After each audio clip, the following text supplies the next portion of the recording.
రేవంత్ రెడ్డి పెట్టే అక్రమ కేసులకు బీఆర్ఎస్ భయపడదని హరీష్ రావు తేల్చి చెప్పారు. 6 గ్యారంటీలను ప్రశ్నిస్తే వేధిస్తారా? రేవంత్ సర్కారు కుంభకోణాలను ప్రశ్నిస్తుంటే కుట్రలు తెగబడుతున్నారని మండిపడ్డారు. ఇదే అంశానికి సంబంధించి పూర్తి అప్డేట్స్ మా ప్రతినిధి మహేష్ తెలంగాణ భవన్ నుంచి లైవ్ ద్వారా అందజేస్తారు. మహేష్, మరి కాసేపట్లో హరీష్ రావు బీఆర్ఎస్ నేతలతో తెలంగాణ భవన్లో సమావేశం కానున్నట్టుగా తెలుస్తుంది. దీనికి సంబంధించి పూర్తి అప్డేట్స్ ఏంటి?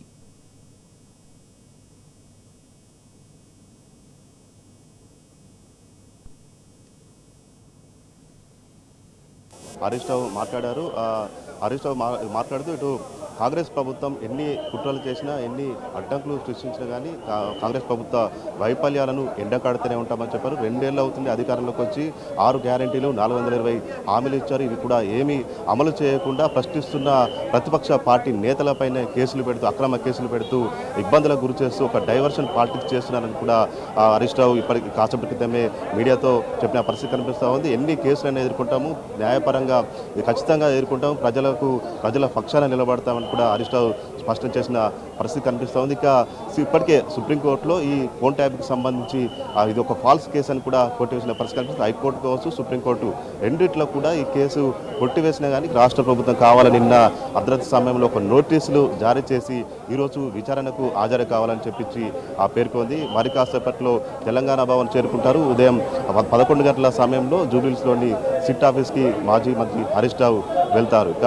ఈ ఫోన్ ట్యాపింగ్కి సంబంధించి కావచ్చు, ఇక రాష్ట్ర ప్రభుత్వ వైఫల్యాలకు సంబంధించి ఇదంతా మనతో పాటు మాట్లాడేందుకు మాజీ ఎమ్మెల్యే మెతుకు ఆనంద్ ఉన్నారు. వారిని అడుగుదాం. సార్ చెప్పండి, ఈరోజు ప్రధానంగా హరీష్ రావును సిట్టు విచారణ పేరుతో రాష్ట్ర ప్రభుత్వం నిన్న రాత్రి నోటీసులు జారీ చేసి ఈరోజు విచారణకు ఆదేశించడాన్ని ఎట్లా చూడాలి అసలు?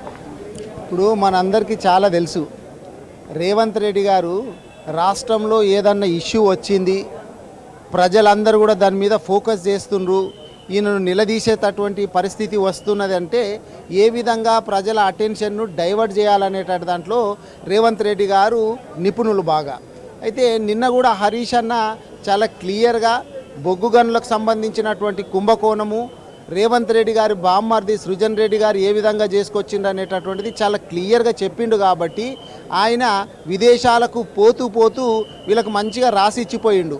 ప్రజల దృష్టిని ఏ విధంగా మరల్చారా, ఇట్లా సిట్టు ఏ విధంగా పనిచేయాలా, రేవంత్ రెడ్డి గారి డైరెక్షన్ లోపల సిట్టు నడుస్తూ ఉన్నది. అందుకే రాత్రికి రాత్రి నోటీసు పంపించిండ్రు. నిజంగా ఇదేమన్నా ప్రీ ప్లాన్డ్ కాకపోతే గతం లోపల ఇదే కేసును హైకోర్టు కొట్టేసింది, ఇదే కేసును సుప్రీంకోర్టు కొట్టేసిన తర్వాత కూడా కుట్రపూరితంగా ఇది చేస్తుండనేటటువంటిది ప్రజలకు అర్థమవుతున్నది. రాత్రికి రాత్రి నోటీస్ ఇచ్చిండు. నిజంగా ఇది ప్రీ ప్లాన్డ్ కాకపోతే కుంభకోణం బయటకు వచ్చిన తర్వాత వెంటనే రాత్రికి రాత్రి నోటీస్ ఇవ్వాల్సినటువంటి అవసరం ఏం లేదు. మనం గతంలో కూడా కేటీఆర్ గారి విషయంలో కూడా చూసినాము. ఏంది అంటే ఈ కార్ రేస్ అని చెప్పి, కాళేశ్వరం అని చెప్పి, అదని చెప్పి, ఇదని చెప్పి టైంపాస్ చేసుకుంటా పోతా ఉన్నారు రేవంత్ రెడ్డి గారు. మరి ఇప్పుడు 2 సంవత్సరాలు దాటి 3వ సంవత్సరం నడుస్తుంది మీ గవర్నమెంట్ వచ్చి. ఇన్ని విచారణలు పెడుతున్నావు కదా, ఒక్కటన్నా కొలిక్కొచ్చిందా? ఎవరి మీదనన్నా శిక్ష వేసినవా? మరి అది ఆలోచన చేయాలా? ప్రజల దృష్టి మరల్చాలా? ఎంతసేపు ప్రజలకు ఇచ్చినటువంటి హామీలు మీకు చేతనైతే లేదు కాబట్టి దాని మీద నుంచి దృష్టి ఎట్లా మరల్చాలని చెప్పి ఆలోచన చేస్తున్నాడే తప్ప ఇది ఇంకొకటి కాదు, కుట్రపూరితంగా చేస్తుండనేటటువంటిది ప్రజలకు అర్థమవుతుంది. కానీ మీరు ఎన్ని కేసులు పెట్టినా కానీ ఇప్పుడు ముఖ్యంగా ఇంకేందంటే మున్సిపాలిటీ ఎలక్షన్లు ఉన్నాయి. మున్సిపాలిటీ ఎలక్షన్లలో కూడా ప్రజలందరి దృష్టి అక్కడ మరల్చాలా? కేటీఆర్ గారి మీదనో, కేసీఆర్ గారి మీదనో, హరీష్ రావు గారి మీదనో ఇట్లా కేసులు పెట్టేసేసి ఎంక్వైరీలు పెట్టేసేసి పక్కకు తప్పిస్తే మున్సిపాలిటీల మీద దృష్టి తక్కువ అవుతుందేమో, వాటిలో సీట్లు ఏమైనా తగ్గుతాయేమో అనేటటువంటి భ్రమ లోపల రేవంత్ రెడ్డి గారు ఉన్నారు. కానీ